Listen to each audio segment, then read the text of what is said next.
6 number করণীয়, সাহরি খাবেন। অনেকে পালোয়ানগিরি দেখায় সাহরি খায় না, আর বন্ধুদের কাছে বলে যে আমি তো না খায় রোজা রাখছি। আপনার কি কইছে না খাইতে? সহিহ বুখারীর বর্ণনা 1921 নম্বর হাদিস, যায়েদ ইবনে সাবিত রাদিয়াল্লাহু তাআলা আনহুর বর্ণনা। তিনি বলেন, তাসাহহারনা মা রাসূলিল্লাহি সাল্লাল্লাহু আলাইহি ওয়াসাল্লাম, আমরা রাসূলুল্লাহ সাল্লাল্লাহু আলাইহি সাল্লামের সাথে সাহরি খেয়েছি। সহিহ বুখারীর 1923 নম্বর হাদিস, ক্বালা রাসূলুল্লাহ সাল্লাল্লাহু আলাইহি ওয়াসাল্লাম তাসাহহারু ফাইন্না ফিস সাহুরি বারাকাতান। নবীজি বলেন, তোমরা সাহরি খাও, সাহরির মধ্যে বরকত আছে। তোমরা সাহরি খাও, সাহরিতে কি আছে? বরকত আছে। নবীজি সাহাবীদেরকে এইভাবে বলতেন, হালুম্মু ইলাল গাদাইল মুবারাক, আসো আসো বরকতপূর্ণ খাদ্যে তোমরাও অংশগ্রহণ করো, আসো তোমরাও বরকতপূর্ণ খাবার খাও, তোমরাও সাহরি খাও। ইন্নাল্লাহা ওয়া মালাইকাতাহু ইউসাল্লুনা আলাল মুতাসাহহিরিন, যারা সাহরি খায় আল্লাহ তাদের উপর রহমত নাজিল করেন। ফেরেশতারা বলে, আল্লাহ সাহরি খাইতেছে, তাকে মাফ করেন, তাকে মাফ করেন, তাকে মাফ করেন।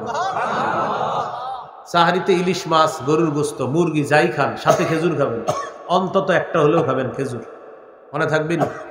ক্বালা রাসূলুল্লাহ সাল্লাল্লাহু আলাইহি ওয়াসাল্লাম নি'মা সাহুরুল মুমিনি আত-তাম। রাসূলুল্লাহ সাল্লাল্লাহু আলাইহি সাল্লাম বলেন, সাহরিতে খেজুর খাওয়া এটা মুমিনের কতই না নেয়ামতে পরিপূর্ণ খাদ্য। খেজুর শুধু সাহরিতে খাবেন এমন না, 12 মাস খেজুর খাবেন নিয়মিত। সকালবেলা অন্তত মুসলমান সবার উচিত আমাদের 60টা খেজুর খাওয়া খালি পেটে।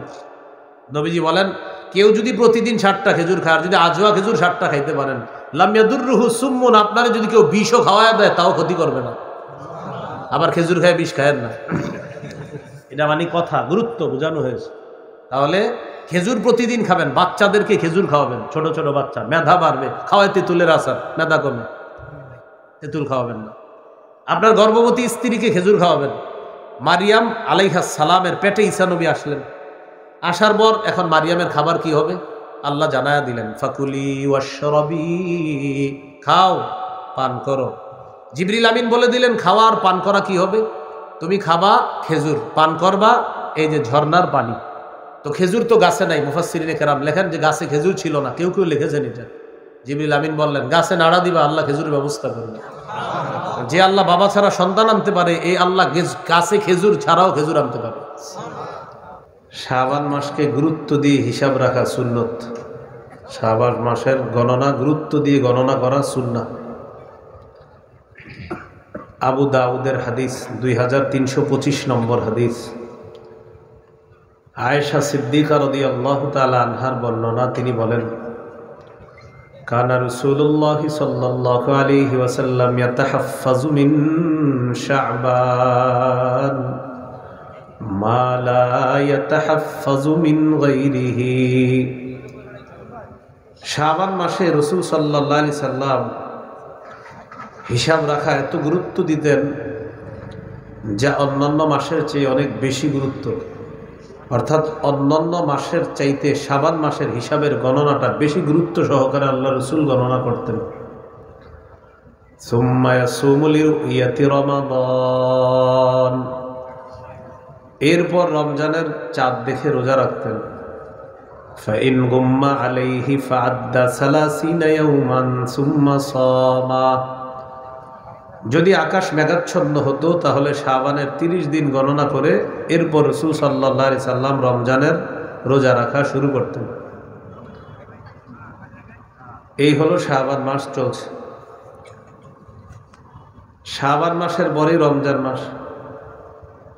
রমজান মাসকে কেন্দ্র করে আমরা 18টি কথা মৌলিক করণীয় মনে রাখবো। কয়টা? 18টা মৌলিক করণীয়। 1 নম্বর করণীয় রমজানের চাঁদ দেখা। এখন সবাই ফেসবুকে, টেলিভিশনে চাঁদ খোঁজে।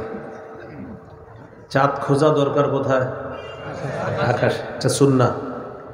সহিহ বুখারীর বর্ণনা 1909 নম্বর হাদিস, ক্বালা রাসূলুল্লাহ সাল্লাল্লাহু আলাইহি ওয়াসাল্লাম সুমু লিরুইয়াতিহি ওয়া আফতিরু লিরুইয়াতিহি, তোমরা চাঁদ দেখে রোজা রাখো, চাঁদ দেখে ঈদ করো।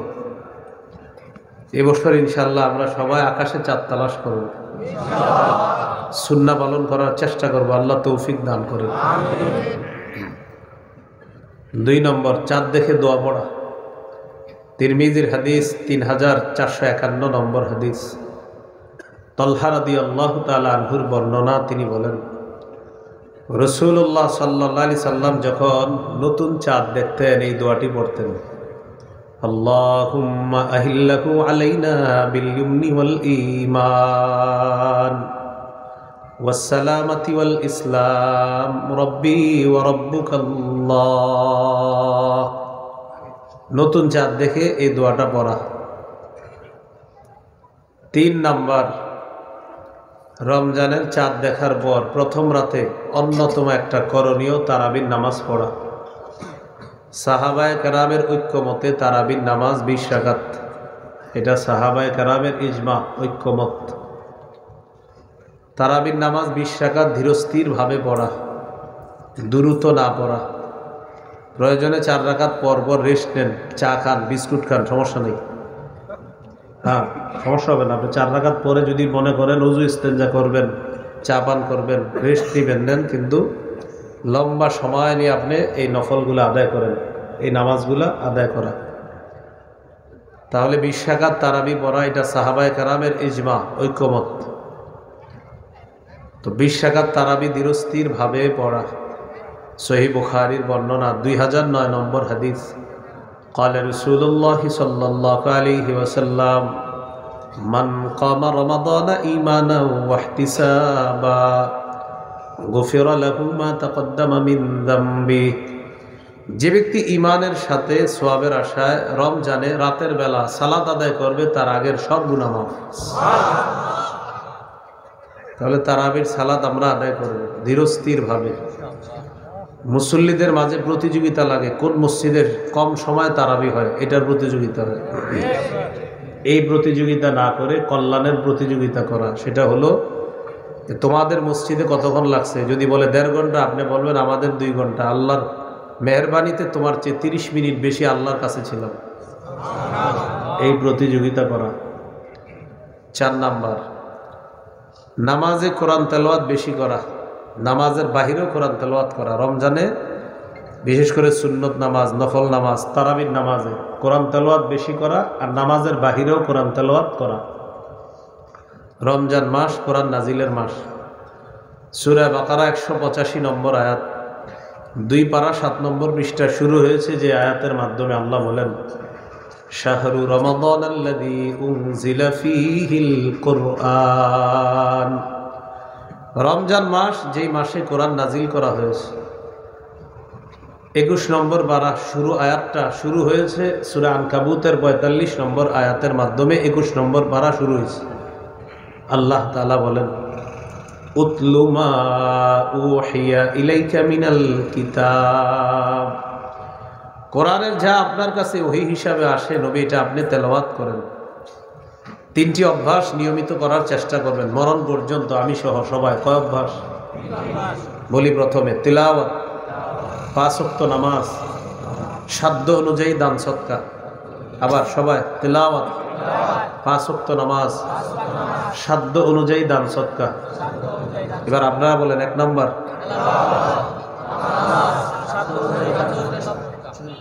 সূরা ফাতিরের 29 নম্বর আয়াত, 22 পারা 16 নম্বর পৃষ্ঠার একদম শেষ আয়াত। আল্লাহ তাআলা বলেন, ইন্নাল্লাযীনা ইয়াতলুনা কিতাবাল্লাহ, নিশ্চয়ই যারা আল্লাহর কোরআন তেলাওয়াত করে, ওয়া আকামুস সালাহ, যারা নামাজ কায়েম করে, ওয়া আনফাকু মিম্মা রাযাকনাহুম সিররাও ওয়া আলানিয়া, যারা গোপনে প্রকাশ্যে আমার দেয়া রিজিক থেকে খরচ করে, ইয়ারজুনা তিজারাতাল লান তাবুর, তারা এমন ব্যবসার আশা করে যে ব্যবসা কখনো লস হবে না, ধ্বংস হবে না, শুধু লাভ আর লাভ। এই ব্যবসায় লাভ।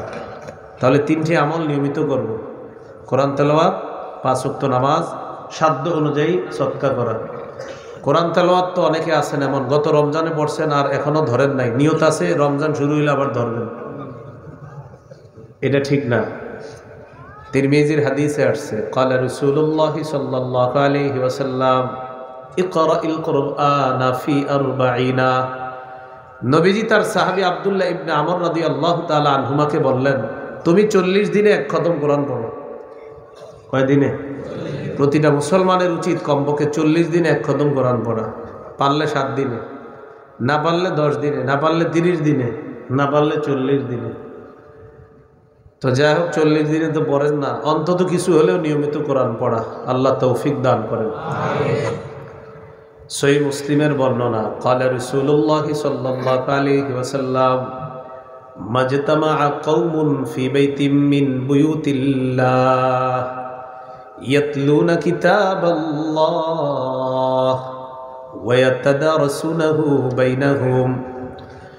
কোন একটা দল যদি আল্লাহর ঘরে একত্রিত হয়ে আল্লাহর কিতাব তেলাওয়াত করে অথবা অন্যদেরকে শিক্ষা দান করে, অর্থাৎ শিক্ষক শিক্ষার্থী, হাফেজ আর হাফেজ সাহেবের ছাত্র যারা, শিক্ষক শিক্ষকের ছাত্র যারা, নবীজি বলেন ইল্লা নাজালাত আলাইহিমুস সাকিনা, 1 নাম্বার উপকারিতা, তাদের উপর আল্লাহর পক্ষ থেকে প্রশান্তি সাকিনা নাজিল হয়। 2 নাম্বার ওয়াহাফাতহুমুল মালাইকা, তাদের পুরা বৈঠকটাকে, মজলিসটাকে ফেরেশতারা 2 পাশ থেকে 4 পাশ থেকে ঘেরাও করে আল্লাহর আসমান পর্যন্ত চলে যায়। 3 নাম্বার ওয়াগাশিয়াতহুমুর রাহমা, তাদের পুরা বৈঠকটাকে রহমত ঢেকে রাখে। 4 নাম্বার ওয়াযাকারাকুমুল্লাহু ফী মান ইনদা, আল্লাহ তাআলা তাদের ব্যাপারে ফেরেশতাদের কাছে আলোচনা করতে থাকে। তেলাওয়াত করব তো ইনশাআল্লাহ। আমরা আল্লাহকে ভালোবাসি, ঠিক তো? নবীজিকে ভালোবাসি, কোনো সন্দেহ আছে? আল্লাহ আর নবী আমাদেরকে ভালোবাসুক, এটা কারা কারা চাই? বিষয়টা বুঝেন কিন্তু, আমরা আল্লাহকে ভালোবাসি, নবীকেও ভালোবাসি। এখন আমাদের চাওয়া হলো আল্লাহ আর তার নবীও যেন আমাদেরকে ভালোবাসে, এটা চাই না সবাই? ক্বালা রাসূলুল্লাহ সাল্লাল্লাহু আলাইহি ওয়াসাল্লাম, মান সাররাহু আন ইউহিব্বাহুল্লাহু ওয়া রাসূলুহু ফালইকরা ফিল মুসহাফ, কোন ব্যক্তি যদি চায় আল্লাহ এবং তার রাসূল তাকে ভালোবাসুক, সে যেন কোরআন তেলাওয়াত করে। কোরআন যেই ব্যক্তি পড়বে আল্লাহ তাকে ভালোবাসবে, আমি নবীও তাকে ভালোবাসবো। জন্য কোরআন পড়া। সহিহ বুখারীর বর্ণনা, 5011 নম্বর হাদিস, কানা রাজুলুন ইয়াকরাউ সূরাতাল কাহফি, এক ব্যক্তি রাতের বেলা সূরা কাহফ পড়তেছে। ওয়া ইলা জানিবিহি হিসানুন মারবুতুন বিশাতানাইন, তার পাশে তার একটা ঘোড়া 2টা রশি দিয়ে বাঁধা। ফাতাকাশাতহু সাহাবা, আকাশের একখণ্ড মেঘ আসছে, আসার পর মেঘের ছায়ার মতো কিছু একটা ওই ঘোড়ার উপরে এসে উপস্থিত। ঘোড়া ফাজাআলা ফারাসুহু ইয়ানফিরু, তিনি যত তেলাওয়াত করে তার ঘোড়া তত লাফায়, তার ঘোড়া তত লাফায়। আওয়াজটা একটু কমানো যাবে ভাই? আওয়াজ না কমাইলে আমার কাশি আসবে, হাসি আসবে, সত্যি বলছি। কিন্তু আজীব এক রোগী কিন্তু আমি, এইরকম যে আওয়াজ বেশি হয় না, বেশি হইলে কিন্তু আমার হাসি আসবে বারবার। কমান, দেখবেন হাসি আসবে না, কি করা বলেন? তো যাই হোক, এটা আমি দুর্বলতা স্বীকার করছি। আল্লাহ আমাদেরকে বুঝার তৌফিক দান করেন। তো রাসূলুল্লাহ সাল্লাল্লাহু আলাইহি সাল্লামের এক সাহাবী সূরা কাহফ পড়তেছে, পাশে ঘোড়া বাঁধা 2টা রশি দিয়ে। আকাশের মেঘ আসছে, মেঘ আইসা মেঘের একটা ছায়ার মতো তাকে ঢেকে ফেলছে। কাকে? ঘোড়াকে। ফাজাআলা ফারাসুহু ইয়ানফিরু, তার ঘোড়া লাফানো শুরু করছে। তো ঘোড়া যখন লাফায় তিনি তেলাওয়াত বন্ধ করে দিলেন। পরের দিন রাসূল সাল্লাল্লাহু আলাইহি সাল্লামের কাছে গেলেন। যাওয়ার পর রাসূলুল্লাহ সাল্লাল্লাহু আলাইহি সাল্লামকে রাতের ঘটনাটি জানাইলেন। ফাকালা রাসূলুল্লাহ সাল্লাল্লাহু আলাইহি ওয়াসাল্লাম, তিলকাস সাকিনাতু তানাজ্জালাত বিল কুরআন। রাসূলুল্লাহ সাল্লাল্লাহু আলাইহি সাল্লাম বললেন, তুমি যে দেখলা মেঘের মতো একটা ছায়া দেখা যায় ঘোড়ার উপরে আসছে, এটা হলো সাকিনা, এটা প্রশান্তি। কোরআন তেলাওয়াত করার কারণে এটা আসমান থেকে দুনিয়াতে চলে এসেছে, আল্লাহ তোমাকে স্বচক্ষে দেখায় দিস। এই জন্য কোরআন তেলাওয়াত করব, বলি ইনশাআল্লাহ। ক্বালা রাসূলুল্লাহ সাল্লাল্লাহু আলাইহি ওয়াসাল্লাম, ইকরাউল কুরআন ফাইন্নাহু ইয়াতি ইয়াউমাল কিয়ামাতি শাফিআন লিআসহাবিহি রাসূলুল্লাহ সাল্লাল্লাহু আলাইহি সাল্লাম বলেন, তোমরা কোরআন পড়ো, কোরআন কিয়ামতের ময়দানে পাঠকের জন্য সুপারিশকারী হিসাবে উপস্থিত হবে। মানুষ যখন মারা যায়, মারা যাওয়ার পর ইউতার রাজুলু ফি কবরিহি, যখন তার কবরের মধ্যে তাকে নিয়ে আসা হয়, কবরে তার লাশটা রাখার পর ইদা উতিয়া বিরাসিহি,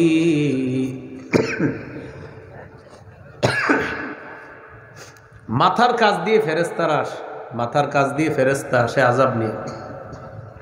ফাদাফাতহু তিলাওয়াতুল কুরআন, মাথার কাছে যখন ফেরেশতা আসে তখন কোরআন তেলাওয়াত ওই আযাব নিয়ে যখন আসে, এই কোরআন তেলাওয়াত আযাবটাকে বাধা দিয়ে দেয়। কোরআনের তেলাওয়াত আযাবকে বাধা দেয়। বিসমিল্লাহ, আল্লাহুম্মা লাকাল হামদু ওয়া লাকাশ শুকরু। তো মাথার কাছে যখন আযাব আসে, কোরআন তেলাওয়াত এই আযাবকে বাধা দেয়। ওয়া ইযা উতিয়া বিয়াদাইহি, আযাব যদি হাতের কাছ দিয়ে আসে, দাফাতহু সাদাকা, সদকা আযাবকে বাধা দিয়ে দেয়। ওয়া ইযা উতিয়া বিরিজিলাইহি, আযাব যদি পায়ের কাছ দিয়ে আসে, দাফাহু মাশিহু ইলাস সালাহ, নামাজের মধ্যে যে যায়, মুসল্লি হেঁটে গেছে নামাজের মধ্যে, এই হেঁটে যাওয়াটা আযাবকে বাধা দেয় যে এই পা দিয়ে সে মসজিদে গেছে নামাজ পড়তে, এখানে আসতে পারবো না। তাহলে মাথার কাছে আসলে কোরআন তেলাওয়াত, হাতের কাছে আসলে সদকা, পায়ের কাছে আসলে নামাজে যে গেছেন হাইটা হাইটা, এটা বাধা দিবে। আল্লাহ আমাদের সকলকে রমজান মাসে, রমজান ছাড়াও বেশি থেকে বেশি কোরআন তেলাওয়াত করার তৌফিক দান করেন। কোরআন তেলাওয়াত যখন করব, পারলে একটা দোয়া বেশি বেশি করা। আমি দোয়াটা বলবো, কারো যদি পেরেশানি থাকে আল্লাহ পেরেশানি দূর করে দিবে। মনে করেন আপনি কোরআন পড়লেন, কোরআন পড়ার পর হঠাৎ আপনার মনে হইলো একটু দোয়া করি আল্লাহর কাছে, তো এই দোয়াটা করতে পারেন। 3 পারা কোরআন পড়বেন, 1 পারা 2 পারা পড়ছেন, পড়ার পর স্টপ দিলেন যে এইবার একটু দোয়া করি, তখন একটা দোয়া করতে পারেন। আমার সাথে একটু বলেন, আল্লাহুম্মা জাআলিল কুরআনা রবিআ কলবি ওয়া নূরা সাদরি ওয়া জিলাআ হুজনি ওয়া যাহাবা হাম্মি। আবার আল্লাহুম্মা জাআলিল কুরআনা রবিআ কলবি ওয়া নূরা সাদরি ওয়া জিলাআ হুজনি ওয়া যাহাবা হাম্মি। হে আল্লাহ, আপনি কোরআনকে আমার হৃদয়ের প্রশান্তি বানিয়ে দেন, আমার বক্ষের আলো বানায় দেন, আমার কষ্টের অপসারণকারী বানায় দেন, আমার দুঃখের দূরকারী বানায় দেন। এই দোয়াটা যদি বাংলা, আরবি না পারলে বাংলায় করতে পারেন। মুসনাদে আহমদে আসছে, এবার পুরো হাদিসটি শোনাই, মন দিয়ে শোনেন। عن عبد الله بن مسعود رضي الله تعالى عنه قال قال رسول الله صلى الله عليه وسلم ما قال عبد قط إذا أصابه هم أو حزن في رواية أو حزن। কোন ব্যক্তির জীবনে যদি বিপদ আসে, চিন্তা ভাবনা আসে, তখন ওই ব্যক্তি যদি বলে, আল্লাহকে ডাক দিয়ে যদি বলে, আল্লাহুম্মা ইন্নী আবদুকা, আল্লাহ আমি আপনার বান্দা, ওয়াবনু আবদিকা, আপনার বান্দার ছেলে, ওয়াবনু আমাতিকা, আপনার বান্দির ছেলে। কোন ব্যক্তির যদি জীবনে পেরেশানি বালা মুসিবত আসে, তখন তিনি বলবে, আল্লাহুম্মা ইন্নী আবদুকা, আল্লাহ আমি আপনার বান্দা, ওয়াবনু আবদিকা, আপনার বান্দার ছেলে। আমার আব্বা কার বান্দা? এই তো আমার আব্বার ছেলে, মানে আপনার বান্দার ছেলে। ওয়াবনু আমাতিকা, আপনার বান্দির ছেলে। আমার আম্মা কার বান্দি? এই মায়ের ছেলে। নাসিয়াতি বিয়াদাইকা, আল্লাহ আমার ভাগ্য আপনার কাছে। মাজিন ফিয়া হুকমুকা, আপনার হুকুম আমার উপর চলমান। আদিলুন ফিয়া কাযাউকা, আপনার বিচার আমার ব্যাপারে ইনসাফ সম্মত বিচার। এরপর এইভাবে বলা, আল্লাহুম্মা ইন্নী আসআলুকা বিকুল্লি ইসমিন হুয়া লাকা সাম্মাইতা বিহি নাফসাক। আল্লাহ, আপনার যত নাম আছে, যেই নামগুলো আপনি নিজের জন্য রাখছেন, সমস্ত নামের মাধ্যমে আমি আপনার কাছে চাই। আও আনজালতাহু ফি কিতাবিকা, অথবা যেই নামগুলো আপনি কোরআনের মধ্যে নাজিল করেছেন। আও আল্লামতাহু আহাদাম মিন খালকিকা, আপনার সৃষ্টির মধ্যে কাউকে যেই নামগুলো আপনি শিক্ষা দিয়েছেন আল্লাহ। আও ইস্তাসারতা বিহি ফি ইলমিল গায়বি ইনদাকা, অথবা আপনি গায়েবের মধ্যে যে নামগুলো আপনি রেখে দিয়েছেন আমাদেরকে জানান নাই। আল্লাহ, আপনার প্রত্যেক ওই নামের মাধ্যমে যেই নাম আপনি নিজের জন্য রেখেছেন, প্রত্যেক ওই নাম যেই নাম আপনি কোরআনে বলেছেন, প্রত্যেক ওই নাম যা আপনার কোনো বান্দাকে আপনি শিখিয়ে দিয়েছেন, প্রত্যেক ওই নাম যেগুলো আপনি প্রকাশ করেন নাই, এখনো অদৃশ্য রেখে দিয়েছেন, এই সবগুলা নামের মাধ্যমে আপনার কাছে আমি দোয়া করি, আনতাজআলাল কুরআনা রবিআ কলবি, আল্লাহ আপনি কোরআন আমার অন্তরের জন্য রবিআ কলবি, প্রশান্তি বানায়া দেন। ওয়া নূর সদরি, আমার বক্ষের জন্য আলো বানায়া দেন। ওয়া জিলাআ হুজনি, আমার দুঃখের অপসারণকারী বানায়া দেন। ওয়া যাহাবা হাম্মি, আমার ব্যথা দুঃখ বেদনা জ্বালা যন্ত্রণার দূরীভূতকারী বানায়া দেন এই কোরআনকে। নবীজি বলেন, এই দোয়া করার পর ইল্লা আযহাবাল্লাহু হাম্মা, আল্লাহ তাআলা তার পেরেশানি দূর করে দিবেন। ওয়া আবদালাহু মাকানা হুজনিহি ফারাহা, আল্লাহ তাকে এই পেরেশানির পরিবর্তে খুশিতে পরিবর্তন করে দিবেন।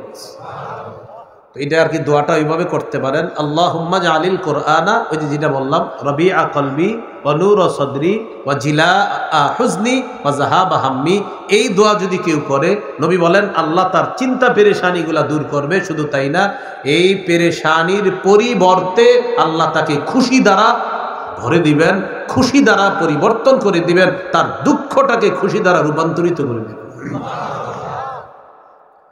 এই জন্য যে সুবহানাল্লাহ বললেন, এখন আপনারা, আমরা মাঝে মাঝে হাদিস শুনি আর কি বলি সুবহানাল্লাহ। তো এই সুবহানাল্লাহ মানে কি? যেমন আগামী বছর দেখা হইলো আবার আপনার সাথে, তখনও বললেন সুবহানাল্লাহ। ভাই, গত বছর যে হাদিস শোনাইলাম সুবহানাল্লাহ পড়ছেন, এরপরে কোরআন পড়ছেন নি একদিনও? তো যদি বললেন না, তো কি হইলো হাদিস শোনায় বলেন? যেমন আপনারা না হয় এই পর্যন্ত 500 বার একটা হাদিস শুনছেন, আরো বেশি হইতে পারে। তিরমিজির হাদিস 2910 নম্বর হাদিস, قال رسول الله صلى الله عليه وسلم من قرأ حرفا من كتاب الله فله به حسنة والحسنة بعشر أمثالها, যে ব্যক্তি কোরআনের একটি অক্ষর তেলাওয়াত করবে, তার আমলনামায় আল্লাহ 10টি নেকি দিবে। শুনছেন না? আরে শুনছেন কিনা? না হলে 500 মাহফিলে শুনছেন, কিন্তু পড়ছেন কয়জন কোরআন? আলোচক বয়ান করলেন, মান সাল্লাল ইশা ফি জামাআ ফাকান্নামা কামা নিসফাল লাইল। আলোচক বয়ান করছে, যে ব্যক্তি এশার নামাজ জামাতে পড়বে, সে যেন অর্ধেক রাত ইবাদত করলো। মানে আপনি এশার নামাজ জামাতে পড়ে ঘুমায় যাবেন, অর্ধেক রাত ইবাদতের সওয়াব পেয়ে যাবেন। ওয়া মান সাল্লাল গাদাতা ফি জামাআ ফাকান্নামা সাল্লাল লাইলা কুল্লা, কেউ যদি ফজরের নামাজ জামাতে পড়ে, সে যেন সারা রাত নামাজ পড়ছে। এখন সুবহানাল্লাহ পড়ছেন, কিন্তু কালকে ফজর পড়ছেননি।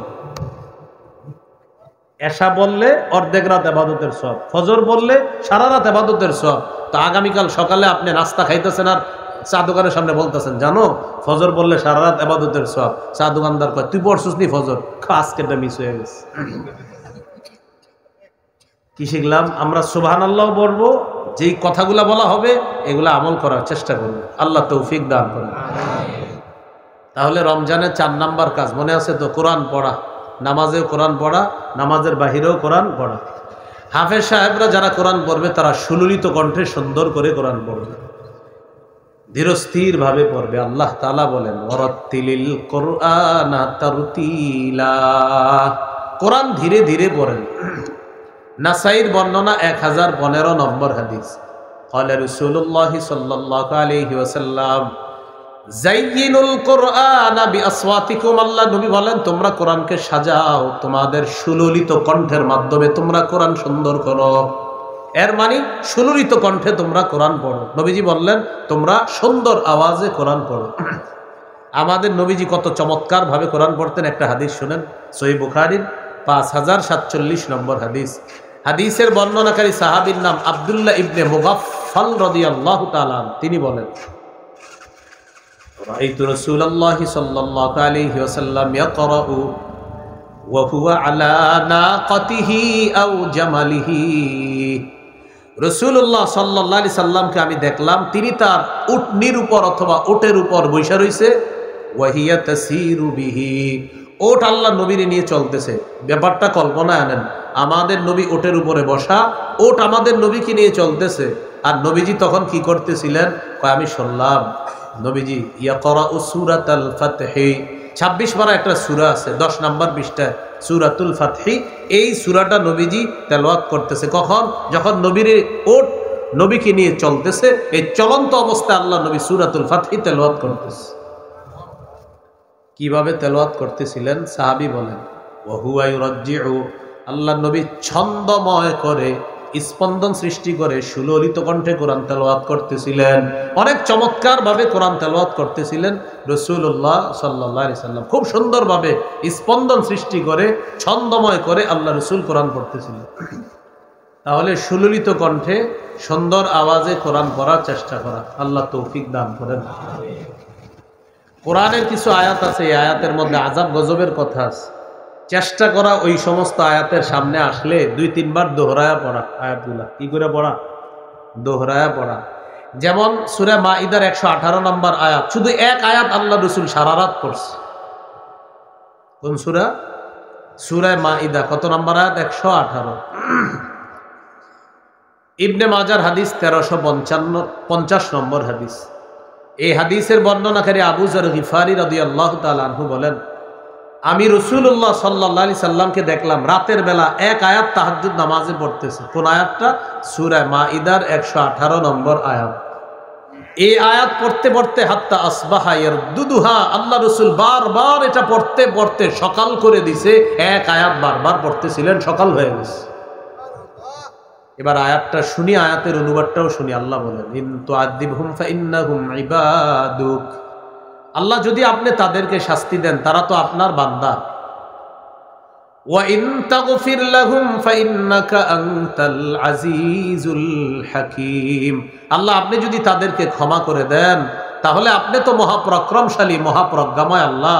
আল্লাহ তাদেরকে যদি আযাব দেন তারা আপনার বান্দা, আর তাদেরকে যদি ক্ষমা করেন আপনি মহাপরাক্রমশালী, মহাপ্রজ্ঞাময় আল্লাহ, এটাও আপনি পারেন।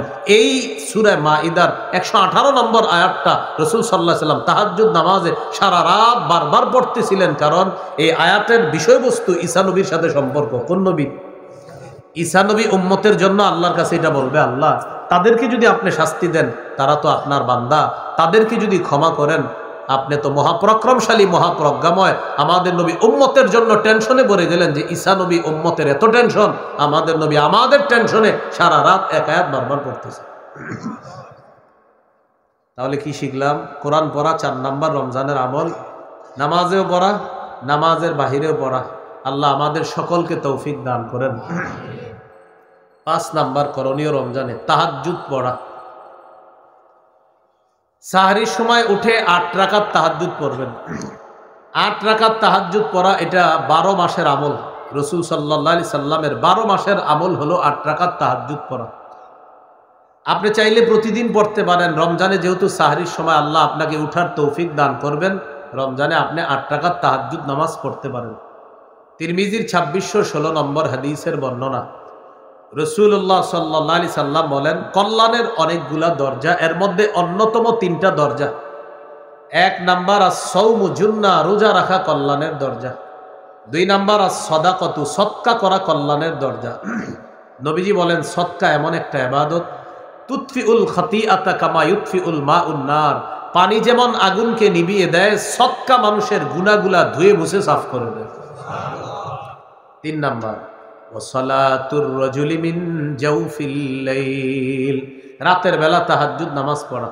তাহলে বলেন তো 12 মাসের সুন্নাহ কয় রাকাত তাহাজ্জুদ? 8 রাকাত তাহাজ্জুদ, এটা 12 মাসের সুন্নাহ। তাহলে আপনি রমজানে যেহেতু উঠবেন আপনি পড়তে পারেন। তারাবি শুধু রমজানের ইবাদত, তাহাজ্জুদ 12 মাসের ইবাদত। তারাবি 20 রাকাত, এটা সাহাবায়ে কেরামের ঐক্যমত। 8 রাকাত তাহাজ্জুদ এটা নবীর 12 মাসের সুন্নাহ। রমজান মাসে যেহেতু শয়তান বন্দী থাকবে, কিছু মানুষ আছে আপনাকে ডিস্টার্ব করার জন্য আসবে। আপনি বৈশা বৈশা কোরআন তেলাওয়াত করতেছেন, নিয়ত হলো আপনি 3 পারা কোরআন পড়বেন। 1 পারা কোরআন পড়া শেষ হয়েছে, এই মুহূর্তে একজন পিছন দিয়ে এসে বলে আসসালামু আলাইকুম। আচ্ছা, আপনার কি দরকার আছে ওনারা সালাম দেওয়া? উনি তো কোরআন পড়তেছে, ইবাদত করতে দেন না। সালাম দিয়ে বলতেছে ভাই গুরুত্বপূর্ণ একটা কথা আছে। তো আপনি বাস কোরআন তেলাওয়াত শেষ করছেন। 1 পারা পড়ার পর বললেন ভাই আরো 2 পারা বাকি আছে আমার। তো বলতেছে একটু পরে পড়েন, আমার একটা গুরুত্বপূর্ণ কথা আছে। কয় বলো, কি বলবা? রোজা রাখছেন? আলহামদুলিল্লাহ রাখছি। সাহারি খেয়েছেন? আলহামদুলিল্লাহ খেয়েছি। রাতে তারাবি পড়ছেন? গতকাল প্রথম তারাবি গেছে। আলহামদুলিল্লাহ পড়েছি। ভাই 20% না 8%? কি জিজ্ঞাসা করলো? 20% না 8 করেছেন। এই কথাগুলো না অনেকে অনেকের গায়ে ইচ্ছা করে নিয়ে নেয়। এই যে এখন যেটা বললাম আমি। আর আপনাদের মাঝে যদি এরকম কেউ থাকেন তো ওয়াজটা আপনারই করতেছি। চাইলে আপনি দাঁড়াইতে পারেন, আপনারই ওয়াজটা করতেছি। যদি এই জাতীয় অভ্যাস কারো থাকে নিশ্চিত আপনারই ওয়াজটা করতেছে। এটা রাখেন না, ভালো অভ্যাস না এটা। এক ব্যক্তি কোরআন পড়তেছে, আপনার কি দরকার আছে ওর পিছন দিয়ে আগে এখন জ্বালানো? হ্যাঁ, তো যাক জিজ্ঞাসা করছেন 20 না 8, আপনি বুদ্ধি করে বলবেন এক কাজ করো, তোমার এই গুরুত্বপূর্ণ প্রশ্নের জবাব দিব, তুমি সুবহানাল্লাহ 100 বার পড়ো। কি বড় 100 বার? তো 100 বার পড়বে, পড়ার পর বলবে ভাই পড়া শেষ, বলেন এবার। বলবেন আলহামদুলিল্লাহ 100 বার পড়ো। কারণ এই জাতীয় প্রশ্ন যারা করে না, ও আপনার সাথে 8-9 ঘন্টা দিতেও রাজি আছে। আপনি বলবেন আলহামদুলিল্লাহ পড়ো 100 বার। পড়ার পর বলবে ভাই এবার বলেন কয় রাকাত? আপনি বলবেন এবার আল্লাহু আকবার 100 বার পড়ো। পড়ছে, পড়ার পর বলে শেষ, বলো কয় রাকাত? লা ইলাহা ইল্লাল্লাহ 100 বার পড়ো। এর মাঝে কিন্তু আপনি আপনার তেলাওয়াত আগায় নেবেন, 3 বার পড়বেন তো। এটাও শেষ করার পর বলবে ভাই মুখ কিন্তু নড়তেছে, খালি বলেন না কয় রাকাত পড়ছেন। এবার বলবেন একটু কোরআন তেলাওয়াত করো, মসজিদে আসছো মাশাআল্লাহ, পড়ো, তুমিও পড়ো আমিও পড়ি, আমারটাও শেষ হোক তোমারটাও শেষ হোক, পড়ো। এটা কি আপনি ভালো কাজ করাইছেন না খারাপ কাজ? ভালো কাজ। এবার আপনার 3 পারা শেষ হয়ে গেছে আলহামদুলিল্লাহ, সেও পড়ছে অনেকক্ষণ। পড়ার পরে কয় ভাই এবার বলেন 20 না 8? আপনি এবার বলবেন 20ও পড়ছি 8ও পড়ছি। হে যে এমন একটা কষ্ট পাবে, অনেক বড় নিয়ত নিয়ে আসছিল। আপনি কি বলবেন? সব বলেন, সবাই কি বলবেন? হ্যাঁ বলবে মানে 20-8 কিভাবে বলবেন? সাহাবায়ে কেরামের ঐক্যমতে শুরুর রাতে পড়ছি 20 রাকাত তারাবি, নবীর 12 মাসের সুন্নাহ 8 রাকাত তাহাজ্জুদ। এটা 12 মাস পড়ার চেষ্টা করি, পারি না। রমজানে যেহেতু সাহরির সময় আল্লাহ উঠাইছে, তাই 8 রাকাত তাহাজ্জুদ পড়ছি। নিয়ত করে আসছিল, অনেক কিছু বলবে 20-8 দুইটাই, বলবে না দুইটাই তো। নিয়ত করে আসছিল, অনেকক্ষণ জ্বালাবে আপনাকে। আপনি কিছু সওয়াবেরও ব্যবস্থা করে দিয়েছেন। সুবহানাল্লাহ আলহামদুলিল্লাহ পড়ছে, লা ইলাহা ইল্লাল্লাহ পড়ছে, আবার তেলাওয়াতও করছে। এবার বলবেন আসসালামু আলাইকুম, যাও চলে যাও। এরকম 30 সেকেন্ড 1 মিনিটের বেশি সময় তাদেরকে দিবেন না। কিছু গুরুত্বপূর্ণ কথা শিখে রাখবেন, তাহলে ইনশাল্লাহ কামিয়াব হয়ে যাবে। যেমন নতুন করে কিছু প্রশ্ন আছে ওলামায়ে কেরাম ইমাম সাহেবদেরকে করে কিছু মানুষ, হুজুর সুন্নত না বললে কি কোনো গুনাহ আছে? এগুলো কিন্তু শিখায় একদল এদেরকে, কি না বললে গুনাহ আছে কিনা। প্রথম কথা আপনাদের কাছে জানতে চাই, এই প্রশ্নটা কি খুবই জরুরি প্রশ্ন? বলেন না সবাই, সুন্নত না পড়লে কি কোনো গুনাহ আছে? এটা কি খুব জরুরি প্রশ্ন? কিন্তু এগুলা ওলামায়ে কেরাম সম্মুখীন হচ্ছে। তো বুদ্ধিটা কি করবেন? ওলামায়ে হযরত অনেকে আছেন, আপনি পাল্টা বলবেন, আচ্ছা তুমি বলো জান্নাত তোমার জন্য ওয়াজিব হোক, এটা কি তুমি চাও কি চাও না? আপনারা যারা আছেন মনে করেন আপনারাই আমারে প্রশ্ন করছেন, হুজুর সুন্নত না পড়লে কি কোনো ক্ষতি আছে? আমি পাল্টা বললাম, ভাই জান্নাত ওয়াজিব হোক এটা কারা চান আর কারা চান না? এখানে কেউ চান না এমন আছেন? তাহলে সবাই কি চান? জান্নাত ওয়াজিব হোক। রাসূলুল্লাহ সাল্লাল্লাহু আলাইহি সাল্লাম বলেন, কেউ যদি প্রতিদিন 12 রাকাত সুন্নত পড়ে, ফজরের আগে 2 রাকাত, জোহরের আগে 4 রাকাত 6 রাকাত, জোহরের পরে 2 রাকাত 8 রাকাত, মাগরিবের পরে 2 রাকাত 10 রাকাত, এশার পরে 2 রাকাত, কত হলো? 12 রাকাত।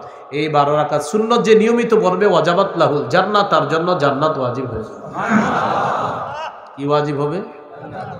এখন আপনাদের কাছে কি জানতে চাইছি, জান্নাত ওয়াজিব হোক কারা কারা চান? বললেন সবাই চাই, তাহলে সুন্নত পড়েন।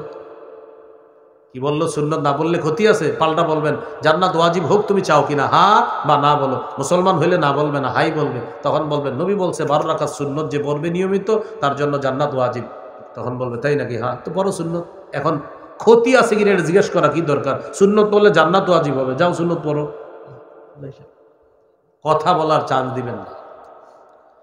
বলছিলাম 5 নাম্বার কাজ তাহাজ্জুদ পড়া, 3 নাম্বার তারাবি পড়া, 4 নাম্বার তারাবিতেও তেলাওয়াত করা, বাহিরেও তেলাওয়াত করা, 5 নাম্বার 8 রাকাত তাহাজ্জুদ পড়া। তারাবি 20 রাকাত সাহাবায়ে কেরামের ইজমা, 8 রাকাত তাহাজ্জুদ এটা রাসূল সাল্লাল্লাহু আলাইহি সাল্লামের 12 মাসের সুন্নাহ।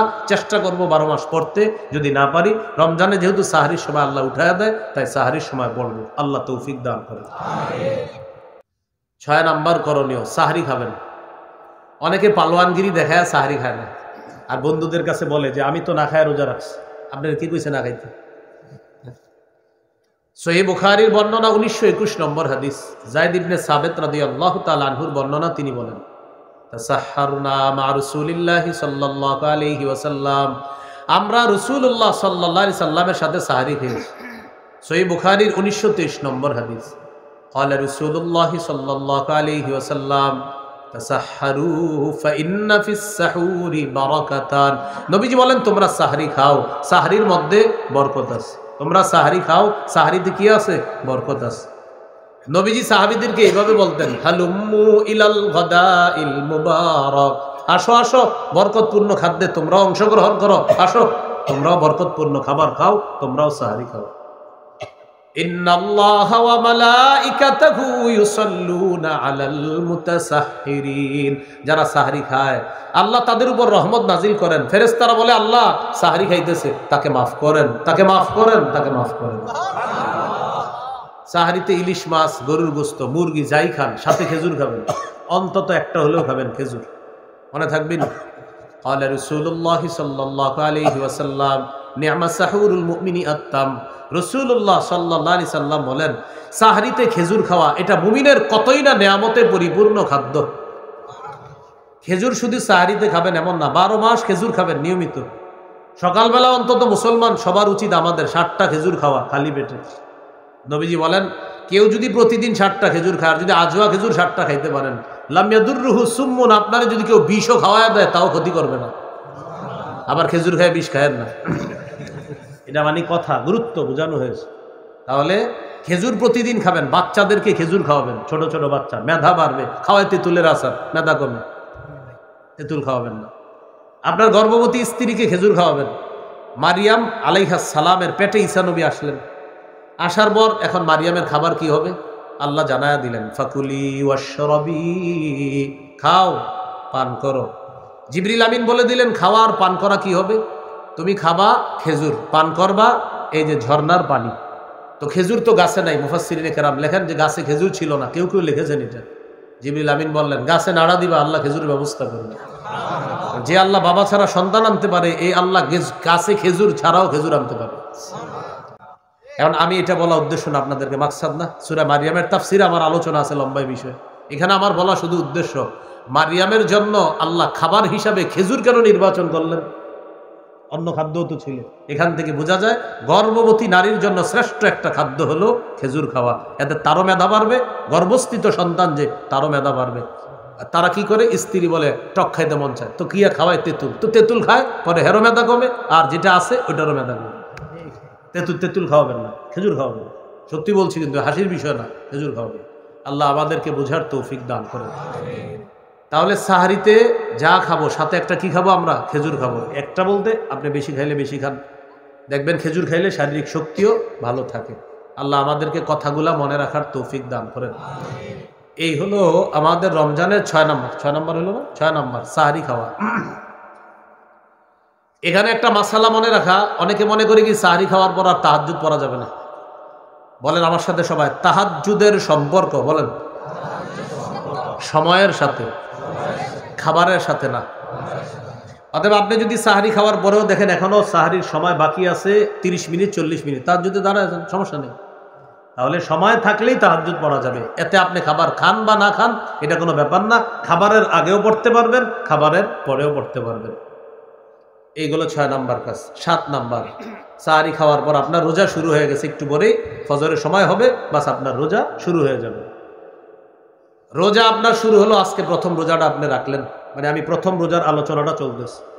সহিহ বুখারীর বর্ণনা 1901 নম্বর হাদিস, 1901 নম্বর হাদিস, ক্বালা রাসূলুল্লাহি সাল্লাল্লাহু আলাইহি ওয়াসাল্লাম মান সামা রমাদানা ঈমানাও ওয়া ইহতিসাবা গুফিরা লাহু মা তাকদ্দামা মিন যামবি কেউ যদি ইমানের সাথে সোয়াবের আশায় রমজানে রোজা রাখে তার আগের গুনাহগুলো মাফ। তিরমিজির 614 নম্বর হাদিস। قال رسول الله صلى الله عليه وسلم الصوم جنة حسينة। রাসূলুল্লাহ সাল্লাল্লাহু আলাইহি সাল্লাম বলেন, রোজা হলো জাহান্নাম থেকে বাঁচার জন্য মজবুত ঢাল।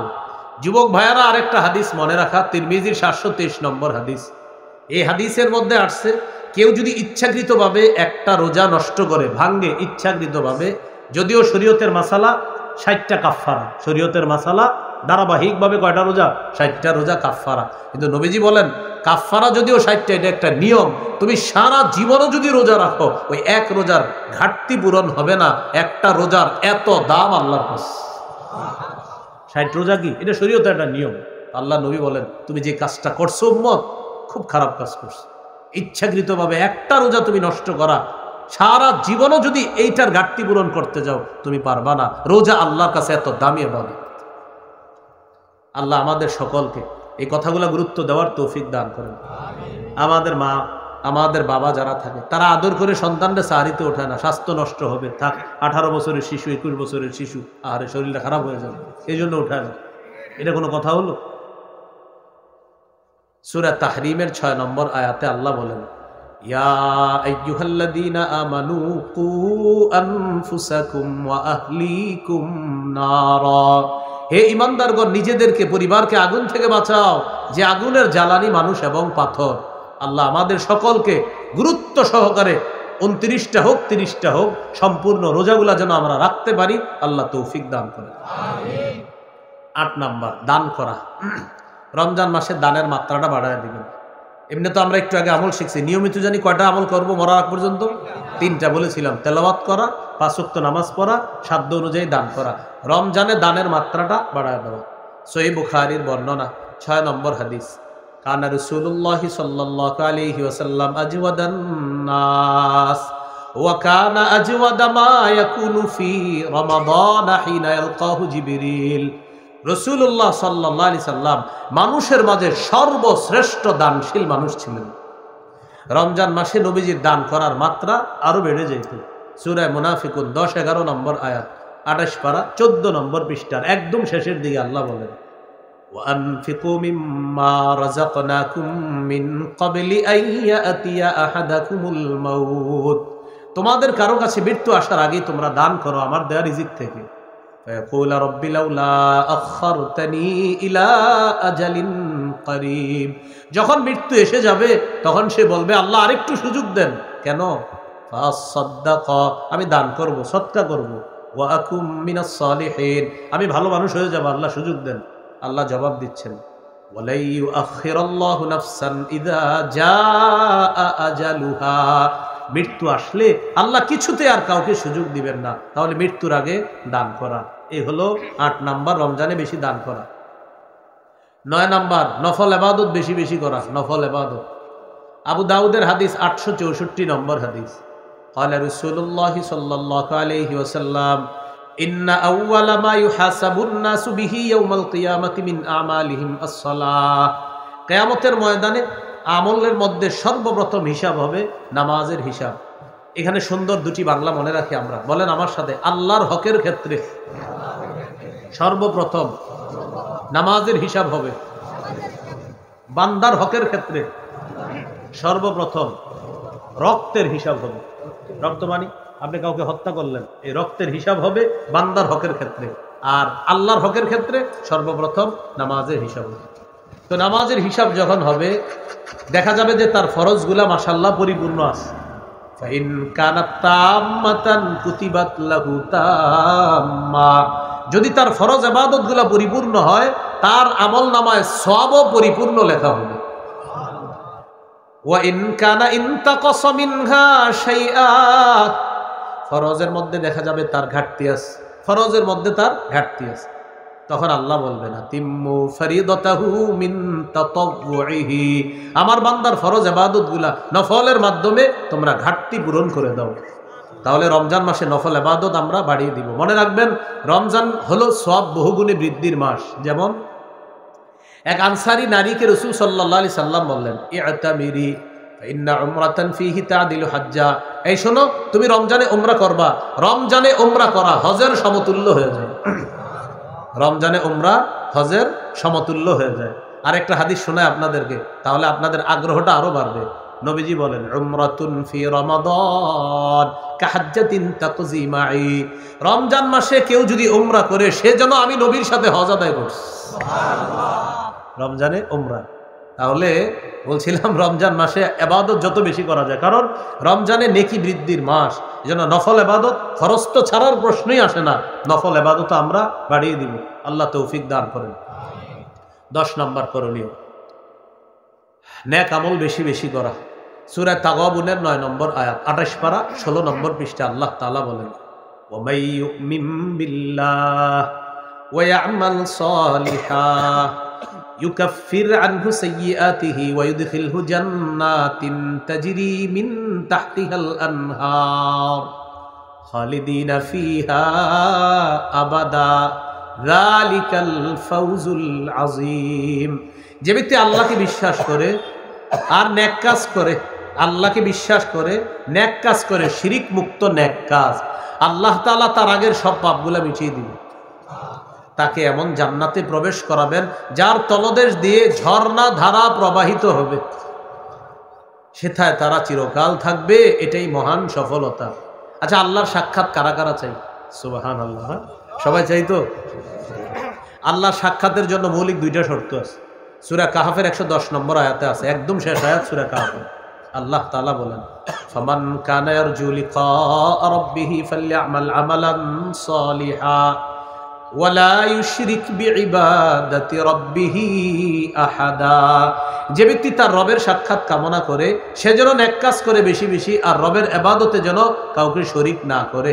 আল্লাহ আমাদের সকলকে এই রমজানে বেশি থেকে বেশি ভালো কাজ করার তৌফিক দান করুন। 11 নাম্বার, দোয়া করা। রমজানে বেশি বেশি দোয়া করা। 2টি দোয়া আমরা অবশ্যই করব, আমিও করি, আপনারাও করেন। বলেন, আল্লাহুম্মা ইন্নী আসআলুকাল জান্নাহ ওয়া আউযু বিকা মিনান নার। হে আল্লাহ, আমি আপনার কাছে জান্নাত চাই, জাহান্নাম থেকে বানা চাই। এই 2টা দোয়া আমরা বেশি বেশি করব। বলেন ইনশাআল্লাহ।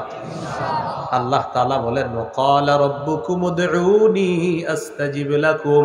তোমাদের রব বলেন, তোমরা আমাকে ডাকো, সাথে সাথে তোমাদের ডাকে সাড়া দিই। দুনিয়ার মানুষকে আপনি বারবার চান, রাগ করবে। আর আল্লাহ তাআলার ব্যাপারে রাসূল সাল্লাল্লাহু আলাইহি সাল্লাম বলেন, মাল্লাম ইয়াসআলিল্লাহ ইয়াগদাব আলাইহি। যে আল্লাহর কাছে চায় না, আল্লাহ তার উপর রাগ করে। মানুষের কাছে চাইলে মানুষ রাগ করে, মাখলুক রাগ করে চাইলে, আল্লাহ রাগ করে না চাইলে। মাখলুক রাগ করে চাইলে, খালেক রাগ করে না চাইলে। বলেন না, মাখলুক কি করলে চাইলে রাগ করে, আর খালেক না চাইলে রাগ করে খালেক। রমজানে আল্লাহর কাছে জান্নাত চাবো, বেশি বেশি দোয়া করব। 12 নাম্বার, জিকির করা। আল্লাহর কাছে পছন্দের জিকির, সবচেয়ে পছন্দের বাক্য 4টা। قال رسول الله صلى الله عليه وسلم احب الكلام الى الله اربع। আল্লাহর কাছে সবচেয়ে পছন্দের বাক্য হলো 4টি। সুবহানাল্লাহ, আলহামদুলিল্লাহ, লা ইলাহা ইল্লাল্লাহ, আল্লাহু আকবার। এই 4টা বাক্য বেশি বেশি পড়া। রমজানে যদি দেখেন আপনি কোনোভাবে কোনো মজলিসে বসে গেছেন, যেখান থেকে উঠতেও পারতেছেন না, বসতেও পারতেছেন না, আবার ওই জায়গায় অনর্থক কথাবার্তা চলতেছে, তখন ওই মজলিসে এইভাবে চায়া থাকবেন, বসেই যায় হা করে চায়া চায় কি করবেন দেখেন। একটু জোরে পড়েন, পরে আমি বুঝাইতেছি। পড়েন, লা ইলাহা ইল্লাল্লাহ।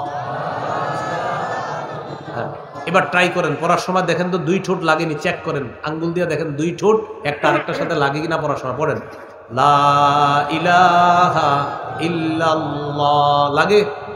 লাগে না। এবার দেখেন, ওই যে মজলিসে বসে রয়েছেন, উঠতেও পারেন না, বসতেও পারেন না, কি করবেন আহারে? তখন এভাবে হা করে এমনি থাকবেন।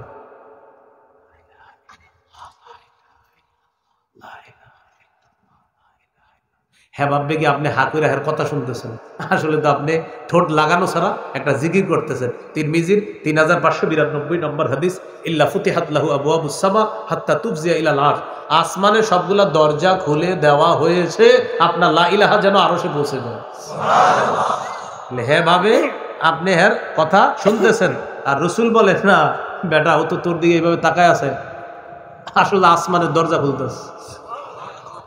মনে থাকবেনি টেকনিকটা? যদি দেখেন যে এমন জায়গায় পুড়ে গেছেন, না পারতেছেন ছুটতে, না পারতেছেন মানে ছুটতে গেলে বলে আরে বসো আর একটু, তখন দেখবেন যে এনে তো গিবত শেখায় তো খালি। হ্যাঁ ভাববে আমাকে কথা মন দিয়ে শোনা তো এমনি থাকবে, ঠোঁট লাগে না। ভাববে কি আপনি এর কথা শুনতেছেন, আসলে তো আপনি ঠোঁট লাগানো ছাড়া লা ইলাহা ইল্লাল্লাহর জিকির করতেছেন। এই জন্য মনে রাখবেন পৃথিবীর একমাত্র জিকির লা ইলাহা ইল্লাল্লাহ, যেটা 24 ঘন্টা করলেও আপনার বুঝবেও না কেউ আপনি যে জিকির করতেছেন। মনে থাকবেনি টেকনিকটা? আল্লাহ তৌফিক দান করে। তাহলে 12 নাম্বার জিকির করা, 13 নাম্বার ইফতার করা, সারাদিন রোজা রাখলেন ইফতার করবেন।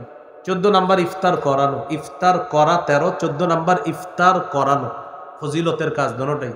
15 নাম্বার ইফতারের সময় দোয়া করা। তিরমিজির 3598 নম্বর হাদিসের বর্ণনা, ক্বালা রাসূলুল্লাহ সাল্লাল্লাহু আলাইহি ওয়াসাল্লাম সালাসাতুল্লাহ তুরাদ্দু দাওয়াতুহুম, 3 ব্যক্তির দোয়া ফিরিয়ে দেওয়া হয় না।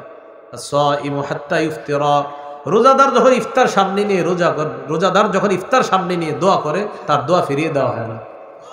এটা কেন? এটার বাস্তবতাটা একটু বুঝেন। রোজাদার ইফতার সামনে নিয়ে বসা, সামনে ডিলিশাস খাদ্য, সব লোভনীয় খাদ্য, শরবতটা মন চাইতেছে খেয়ে ফেলতে, খান না কেন?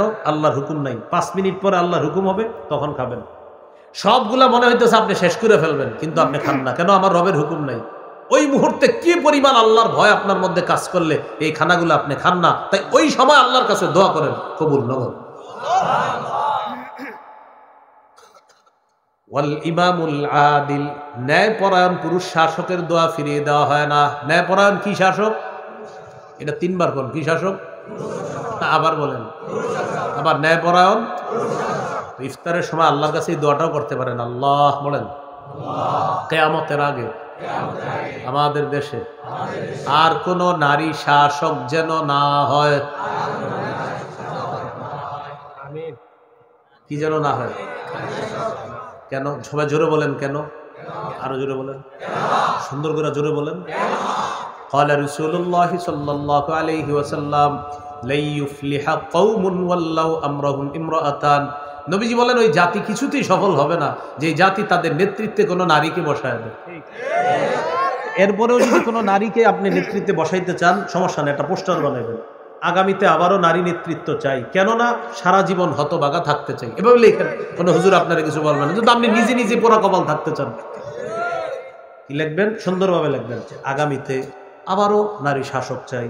হাদিসের ভাষ্য অনুযায়ী আমি সারা জীবন বুদাইয়ের মতো এরকম হতবাগা থাকতে চাই। সমস্যা নেই তো, কারণ আপনারা কি কিন্তু না করবেন না, লিখে রাখবেন। তাহলে নবীজি বললেন নারী শাসক যদি কেউ বানাও তোমাদের জীবনে সফলতা আসবে না। এখনো আমাদের বুঝে কেন আসে না? 47 জন প্রেসিডেন্ট পরিবর্তন হইলো, একটাও নারী হইল না। বারবার ঘুরে ঘুরে অন্যদের দেশে নারী বানায় দেয়, ছলে বলে কৌশলে আমাদেরকে গোলাম বানায় রাখতে চায়। তাহলে কি দোয়া করবো? আল্লাহ আমাদের দেশে যেন আর কোনো নারী শাসক না হয়। বলেন আল্লাহ আমাদের দেশে একজন ন্যায়পরায়ণ পুরুষ শাসক দিয়ে দেন। তাহলে 3 ব্যক্তির দোয়া ফিরিয়ে দেওয়া হয় না। রোজাদারের দোয়া 2 নাম্বার, ন্যায়পরায়ণ পুরুষ শাসকের দোয়া 3 নাম্বার, ওয়া দাওয়াতুল মাজলুম, মাজলুমের দোয়া ফিরিয়ে দেওয়া হয় না। দোয়া করবো তো ইনশাআল্লাহ। 16 নাম্বার করণীয়, ইতিকাফ করবেন শেষ দশকে। সহিহ বুখারীর 2033 নম্বর হাদিস, এই হাদিসের মধ্যে আছে কানা রাসূলুল্লাহ সাল্লাল্লাহু আলাইহি ওয়াসাল্লাম ইয়াতাকিফু ফিল আশরিল আওয়াখির মিন রমাদান, নবীজি রমজানের শেষ দশকে ইতিকাফ করতেন। 17 নাম্বার লাইলাতুল কদর তালাশ করা, সূরা কদরের 3 নম্বর আয়াত, লাইলাতুল কদরি খায়রুম মিন আলফি শাহর, কদরের রাত 1000 মাসের চাইতে উত্তম। قال رسول الله صلى الله عليه وسلم من يقم ليلة القدر إيمانا واحتسابا غفر له ما تقدم من ذنبه। রাসূলুল্লাহ সাল্লাল্লাহু আলাইহি সাল্লাম বলেন যে ব্যক্তি লাইলাতুল কদর ইমানের সাথে আর সওয়াবের আশায় লাইলাতুল কদরে জাগ্রত থাকবে, ইবাদত করবে, তার আগের সব গুনাহ মাফ। 18 নাম্বার সর্বশেষ করণীয়, সদকাতুল ফিতির আদায় করবেন। ঈদের সময় কত টাকা সদকা হয়, ওলামায়ে কেরাম যারা আছে, আশেপাশে মাদ্রাসা আছে, আলেমদের পরামর্শ নেবেন যে এই বছর কত টাকা সদকাতুল ফিতর, এটা আদায় করে দিবেন। এই হলো করণীয়। একটু সংক্ষেপে শেষ করে দিচ্ছি। বর্জনীয় 6টা, সংক্ষেপে বলছি, খালি মনে রাখবেন। আমার সাথে বলেন, তাহলে মনে থাকবে। এটা বেশি গুরুত্বপূর্ণ। বলেন, ঝগড়া বর্জন করা। কি বর্জন করা? ঝগড়া বর্জন করা। বলেন, রমজানে কেউ যদি আমাদের সাথে ঝগড়া করতে আসে, আমরা দুবার বলবো, আমি রোজাদার, আমি রোজাদার। তাহলে কেউ ঝগড়া করতে আসলে কয়বার বলবেন, আমি রোজাদার? হ্যাঁ, বুখারীর এক বর্ণনা আসছে কেউ ঝগড়া করতে আসলে বলবেন আমি রোজাদার, আর আরেক বর্ণনা আসছে 2বার বলবেন আমি রোজাদার, আমি রোজাদার। এগুলো 1 নাম্বার, ঝগড়া পরিহার করা। 2 নাম্বার, অনর্থক কথা পরিহার করা। কি কথা? অনর্থক কথা কাকে বলে? হুজুর এটা কি রুমাল? আসলে রুমাল? এটা তো রুমালই। কি এটা? অনর্থক কথা। এটা কি? আবার বললাম কি? আসলে রুমাল। এটা কোনো কথা হইল? অনর্থক কথা। এই অনর্থক কথা পরিহার করা। এটা কি? আসলে বাণী? তুই তো বাণী। এই যে আপনার বিষয়গুলা, এগুলা অনর্থক কথা। শুধু শুধু আপনি বাঁশ দেখছেন, বলতেছেন এটা কি রড? আসলে কি এটা রড? তো বাঁশই। এটা দেখবেন আমাদের মাঝে এগুলো হয়ে যায় শুধু শুধু। আপনি একটা কোটি পরে রয়েছেন কালো কালার, ও এটা কালো, আসলে কালো না, ডিপ কালো, ও কালো। মানে কালোর উপরে 50টা প্রশ্ন। এগুলা কি কথা ভাই? হ্যাঁ, অনর্থক কথা। বুখারী 2477 নম্বর হাদিসে আসছে, আল্লাহ 3টা বিষয় অপছন্দ করেছেন আমাদের জন্য। 1 নাম্বার কিলা ওয়া কল, অনর্থক কথা বলা আল্লাহ পছন্দ করেন। তাহলে 2 নাম্বার অনর্থক কথা বর্জন করা। 3 নাম্বার মিথ্যা বর্জন করা। সহিহ বুখারী 1903 নম্বর হাদিসে আছে, কেউ যদি রোজা রেখা মিথ্যা বর্জন করতে না পারে, নবীজি বলেন সে যে খাইলো না আর পান করলো না, এতে আল্লাহর কাছে কোনো গুরুত্ব রাখে না। সে মিথ্যা বর্জন করতে পারে না। জুতা দোকানে জুতা কিনতে গেছেন, ঈদের সময় সবাই জুতা কিনে, বা ভালো কিছু কিনতে গেছে, ভাই জুতা কত? 1300। ভাই 1250 দিয়ে। আল্লাহর কসম কিনে আছে 1260 কইরা। কত কইরা? তা আপনি তো জীবনে 1250 দিবেন না, তাহলে তো মায়া লাগবে বেচারার। কিনা 1260 কইরা। পরে খোঁজ নিয়ে দেখেন 500 কইরা কিনা। কত করে? তাহলে মিছা কত হইলো? কত টাকা? 760 টাকা। 760, 500 দিয়ে কিনছেন, বললেন 1260, তাহলে হইলো 760 মিছা কথা। এই যে 760 মিছা কথা বললেন, বুখারীর হাদিসে আছে কিয়ামতের ময়দানে 5 জন দাগী আসামির একজন হবে যে মিথ্যা শপথ করে মানুষের কাছে পণ্য বিক্রি করে। 5 জন দাগী আসামির একজন যে মিথ্যা কথা বলে পণ্য বিক্রি করে। আল্লাহ আমাদেরকে হেফাজত করেন। তাহলে 3 নাম্বার মিথ্যা বর্জন করা। 4 নাম্বার গীবত বর্জন করা। গীবতের ব্যাপারে আমি আপনাদেরকে একটা বাংলা বলতে চাই, যদি কেউ পারেন বাংলাটা লেমনিটিং করে ঘরে টানায় রাখবেন। বলেন, গীবত হলো আমল ধ্বংসের নীরব ঘাতক। আবার গীবত আমল ধ্বংসের নীরব ঘাতক। আর যদি সাজায় লিখতে চান এভাবে লিখতে পারেন, আমল ধ্বংসের নীরব ঘাতক। নিজ দিয়া বড় করে লিখে দিবেন গীবত। তাহলে আমল ধ্বংসের নীরব ঘাতক কি? গীবত। এটা ঘরে টানায় রাখবেন আর চিন্তা করবেন, আমি যে আমল আখলাক করতেছি যা যা নষ্ট করে দিতে পারে গীবত, এটা দেখা দেখা খালি স্মরণে আনবেন যে গীবত আপনার আমলগুলা নিঃশেষ করে দিচ্ছে। তাহলে এবার দেখেন 6টা বর্জনীয় বলবো, 4টা বললাম। ঝগড়া পরিহার করা, অনর্থক কথা পরিহার করা, মিথ্যা পরিহার করা, গীবত পরিহার করা। এখানে গুরুত্বপূর্ণ বিষয়, ঝগড়া কি দিয়ে হয়?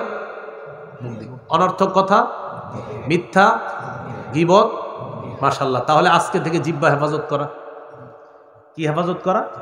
তিরমিজি 2616 নম্বর হাদিসের মধ্যে আছে, হাল ইয়াকুব্বুন নাস ফিন নারি আলা ওয়ুজুহিহিম আও আলা মানাখিরিহিম ইল্লা হাসাইদু আলসিনাতিহিম।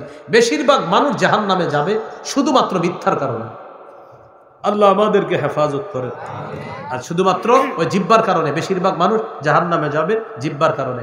আরো সুন্দরভাবে মনে রাখবো, রোজা ছিদ্র হয় বিশেষ করে 2টি অপরাধের কারণে, মিথ্যা, গীবত। মিথ্যা গীবত হয় জিহ্বা দিয়ে, আর জিহ্বার কারণে বেশিরভাগ মানুষ জাহান্নামী হয়। 5 নাম্বার লৌকিকতা বর্জন করা। আমার রোজা, আমার সাহরি, আমার ইফতারি, আমার তারাবি, আমার তাহাজ্জুদ সব কার জন্য হবে? লোক দেখানো যেন না হয়। সহিহ ইবনে খুজাইমা হাদিসের একটা কিতাব আছে, 2 নম্বর খণ্ড 140 নম্বর পৃষ্ঠা। রাসূলুল্লাহ সাল্লাল্লাহু আলাইহি ওয়াসাল্লাম বলেছেন, ইয়াকুম আশিরকাস সারাইর, শোনো গোপন শিরিক থেকে তোমরা বাঁচো, গোপন শিরিক থেকে বাঁচো। সাহাবীরা বললেন, হুজুর গোপন শিরিক কাকে বলে? নবীজি দেখায় দিলেন, দেখেন তোমাদের কেউ নামাজে দাঁড়ায় এই নিয়তে নামাজটা সুন্দর করে, লিমা ইয়ারা মিন নাজরিন নাসি ইলাই, মানুষ যেন তার নামাজ দেখা বলে বাবা কত সুন্দর নামাজ, এটা হলো গোপন শিরিক। সাহাবী প্রশ্ন করলেন, হুজুর কেউ যদি আল্লাহকে খুশি করার জন্য ইবাদত সুন্দর করে, মানুষ যদি প্রশংসা করে, এটাও কি গোপন শিরিক হবে? নবীজি বললেন, তিলকা আজিলু বুশরাল মুমিন, এটা গোপন শিরিক হবে না, এটা মুমিনের জন্য দুনিয়াতে নগদ সুসংবাদ। পার্থক্যটা বুঝে আসছে তো? বান্দাকে দেখানোর জন্য করলে শিরিক, আর আল্লাহকে খুশি করার জন্য করছেন, কিন্তু প্রশংসা করছে বান্দা, উনি নামাজ পড়তেছে, রুকু সেজদা সুন্দরভাবে করতেছে, আল্লাহর জন্য করতেছে। আমি বললাম মাশাআল্লাহ, ওনার রুকু সেজদা সুন্দর। এই যে প্রশংসাটা করলাম, নবীজি বলেন এটা তার জন্য দুনিয়াতে আল্লাহর পক্ষ থেকে সুসংবাদ। তাহলে আমার রোজা, আমার তারাবি, সাহরি, ইফতারি সব হবে আল্লাহর জন্য। লৌকিকতা বর্জন করা। 6 নাম্বার, অপচয় বর্জন করা। ইফতারির সময় কিছু মানুষ আছে এত বেশি ইফতারি বানায়, কারণ হ্যাঁ মনে করে কি জানেন, ইফতারের আগে আমি সব খাবো, কিন্তু এক গেলা শরবতটা যখন নেয় একটু পরে দেহে শেষ। আপনি এতগুলা কেন বানাইলেন? অপচয় করা যাবে না ভাই। কি করা যাবে না? অপচয় করা যাবে না। কোরআনের মধ্যে অপচয়ের অনেকগুলা আছে, এর মধ্যে 2টা উল্লেখযোগ্য। এক জায়গায় আছে ওয়ালা তুসরিফু, আরেক জায়গায় আছে ওয়ালা তুবাযজিরু। ওয়ালা তুসরিফু মানিও অপচয় করো না, ওয়ালা তুবাযজিরু মানিও অপচয় করো না। এখানে মাদ্রাসার অনেক ছাত্র ভাই আছেন, এই জন্য বলতেছি কথাটা। ইসরাফ আর তাবজিরের পার্থক্য কি? ইসরাফ মানিও অপচয় করা, তাবজির মানিও অপচয় করা। বলেন বৈধ কাজে মাত্রাতিরিক্ত খরচ করাকে ইসরাফ বলে, বৈধ কাজে অপচয় করাকে, মানে বৈধ কাজে প্রয়োজনের চেয়ে বেশি অপচয় করলেন, এটাকে বলে ইসরাফ। কি বলে এটাকে? অবৈধ কাজে কম বেশি খরচকে তাবজির বলে। মানে অবৈধ কাজে যাই করবেন এটা তাবজির, এটা অপচয়। অবৈধ কাজে যাই করবেন এটা অপচয়, এটার আরবি হবে তাবজির। আর বৈধ কাজে আপনি মাত্রাতিরিক্ত খরচ করছেন, এটাকে বলা হবে ইসরাফ। এই যে কোরআনে আছে কুলু ওয়াশরাবু ওয়ালা তুসরিফু, খাও পান করো, অপচয় করো না। তো খাওয়া তো ভালো জিনিস, পান করাও ভালো জিনিস। ওয়ালা তুসরিফু, অপচয় করো না মানে খাইতে খাইতে একটু গানছেন আপনি কলা পর্যন্ত, আচ্ছা এইটুকু কি খাইতে পারবেন আপনি? তো এই জন্য বৈধ কাজে অপচয়কে বলা হয় ইসরাফ, আর অবৈধ কাজে যে কোনো অপচয়কে বলা হয় তাবজির। সর্বশেষ কথা, বলেন আমাদের ইফতার যেন মাগরিবের জামাত ছুটে যাওয়ার কারণ না হয়। আল্লাহর একটি বিধান পালন করতে গিয়ে আরেকটি বিধানে যেন কম না হয়, শিথিলতা না আসে। রোজা আল্লাহর, ইফতারও আল্লাহর জন্য, মাগরিবের জামাতও আল্লাহর জন্য। সত্যি করে বলেন, ইফতার করতে গিয়া জামাত ছুটা যায় না, এই কাজটা করেন না। ইফতারের কারণে জামাত যেন না ছুটে। এলো 18টা করণীয় আর হলো 6টা বর্জনীয়। বর্জনীয় গুলাই বেশি গুরুত্ব, যদিও বর্জনীয় গুলা সহজে বললাম, এগুলা বেশি গুরুত্ব। আল্লাহ আমাদের সকলকে বর্জনীয় গুলা বর্জন করা আর করণীয় মৌলিক 18টা কথা, এগুলা করণীয় যেন করতে পারি, আল্লাহ তৌফিক দান করেন। আর ওই যে কেউ যদি জ্বালাইতে আসে, মনে আসেনি?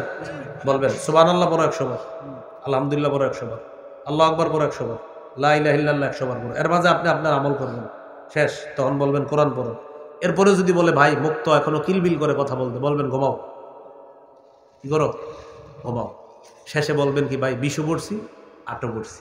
আর এটা আবার কেমন? বললেন 20 হলো তারাবি পড়ছি, রমজানের শুরুর রাত মানে রাতের প্রথম অংশে সাহাবায়ে কেরামের ইজমা, আর শেষ রাতে নবীর 12 মাসের আমল সুন্নত তাহাজ্জুদ পড়েছি। এটা আমি প্রতিদিন পড়ার চেষ্টা, নিয়ত থাকে পড়তে পারি না, তবে রমজানে আল্লাহ সাহারির সময় উঠায় তাই পড়ি। আর যেটা পড়ি নাই সেটা হলো তুমি যেই নিয়তে এসেছো সেই নিয়ত লাভ নাই। বুখারীতে আসছে, নবী বলে দিয়েছেন তুমি যেই নিয়তে আমার সাথে আসছো, আমি রোজাদার, আমি রোজাদার, আসসালামু আলাইকুম 2 বার বলে দিবেন, আমি রোজাদার, আমি রোজাদার, যাও চলে যাও। আল্লাহ আমাদের সকলকে যে কথাগুলো বললাম শুনলাম, আর এই কথাগুলো কে গায়ে নিবে এটা আগে বলছি, যার এই অভ্যাস আছে, আশা করি আপনাদের কারোই অভ্যাস নাই। এরপরে দেখবেন আমার নিয়ে লেখালেখি করবে, হে মনে হয় এটা আমারে বলছে। জি ভাই, আপনি যদি লেখেন আপনারই কইছি, কেউ নিজের গায়ে নিয়েন নাই কথাটা। আল্লাহ আমাদের সকলকে করণীয়গুলো করা, বর্জনীয়গুলো বর্জন করার তৌফিক দান করে। সুবহানাল্লাহি ওয়া বিহামদিহি। খতম তারাবি বললাম তো, খতম তারাবি, সূরা তারাবি, যেটা সহজ ওইটাই পড়বেন। খতম তারাবিও পড়বেন, সূরা তারাবি। যেটা করবেন না সেটা হলো বুলেটের গতিতে পড়েন না। খতম তারাবি পড়লেও ধীরস্থির ভাবে পড়বেন। প্রথম 6 দিন যে 1.5 পারা করে যারা পড়েন, কমপক্ষে আপনি 100 মিনিটের বেশি সময় নিতে হবে কমপক্ষে। পৌনে 2 ঘন্টা 2 ঘন্টা যেন লাগে প্রথম 6 দিন, এরপরে যেন অন্তত 1.5 ঘন্টার বেশি লাগে। মসজিদের মুসল্লিরা কি করে, 2 মুসল্লি একসাথে হয়, হওয়ার পর তোকে মসজিদে কয় মিনিট, আমগো এখানে তো পৌনে 1 ঘন্টায় প্যাকেজ খতম। এটা তো ঠিক হলো না ভাই। মনে রাখবেন, তারাবি ধীরস্থির ভাবে পড়া, তেলাওয়াত ধীরস্থির ভাবে করা, খতম তারাবি পড়েন, সূরা তারাবি পড়েন, যেটাই পড়েন ধীরস্থির ভাবে কোরআন তেলাওয়াত করা। আল্লাহ তৌফিক দান করেন। মিম্বরের আমানত যাদের লাগবে ওই গাড়ি থেকে সংগ্রহ করতে পারেন। আমার একটা সংকলন, মিম্বরের আমানত, 8 খণ্ডের কিতাব। প্রথম খণ্ড সন্তানের 64টা অধিকার, দ্বিতীয় খণ্ড শিরিক বেদাত কুফর তাওহীদ, তৃতীয় খণ্ড হালাল হারাম।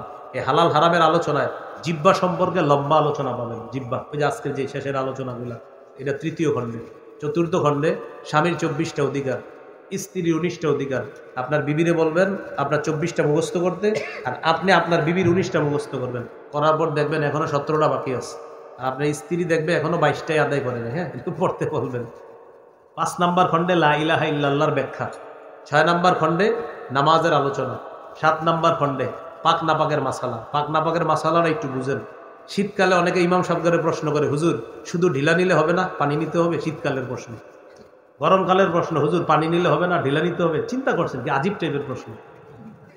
এখন আপনি কি ঢিলা পানি দুইটাই নেবেন না কোনো একটা নেবেন? এটা 7 নম্বর খণ্ডে আলোচনা। 8 নম্বর খণ্ডে নারী পুরুষের নামাজ কি এক না আলাদা, এই ব্যাপারে আলোচনা 8 নম্বর খণ্ডে। যাদের প্রয়োজন হয় গাড়ির কাচ না ভেঙে গাড়ি থেকে সংগ্রহ করতে পারেন, অথবা অনলাইনে মিম্বরে আমানত লিখলে ওখানে কি জানি একটা নিয়ম কানুন আছে, ওইভাবে আপনি সংগ্রহ করতে পারবেন কিতাবগুলো। আমিন ওয়া আখিরু দাওয়ানা আনিল হামদুলিল্লাহি রাব্বিল আলামিন। দোয়া করবেন।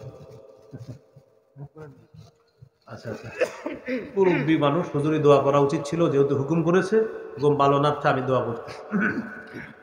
আলহামদুলিল্লাহি রাব্বিল আলামিন, আল আকিবাতু লিল মুত্তাকিন, ওয়াস সালাতু ওয়াস সালামু আলা সাইয়্যিদিল আমবিয়া ওয়াল মুরসালিন ওয়া আলা আলিহি ওয়া আসহাবিহি আজমাইন। রব্বানা যালামনা আনফুসানা ওয়া ইল্লাম তাগফির লানা ওয়া তারহামনা লানাকুনান্না মিনাল খাসিরিন। রব্বিরহামহুমা কামা রাব্বায়ানি সগীরা। মাবুদ মেহেরবান মাওলা, আল্লাহ মেহরবানি করে মাহফিল আপনি কবুল করেন।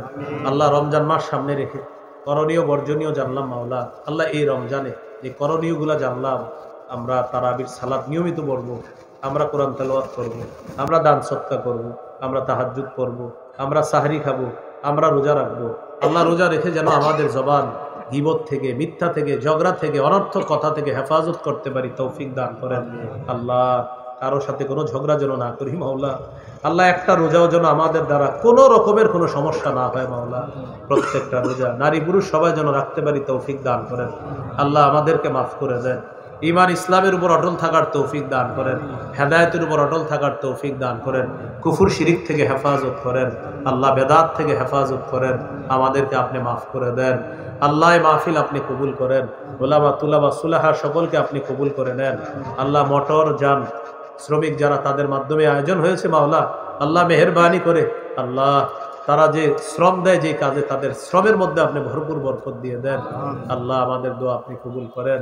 এলাকার উলামায়ে কেরাম, এলাকার মাসাজিদ, এলাকার মাদারিসগুলো আপনি কবুল করে নেন। আল্লাহ আমাদের সকলকে আপনি কবুল করে নেন। আজকে যাদের সামনে বসলাম, যারা আমার সামনে বসছে, আল্লাহ সবার সাথে আবার জান্নাতে দেখা করায়া দিয়েন।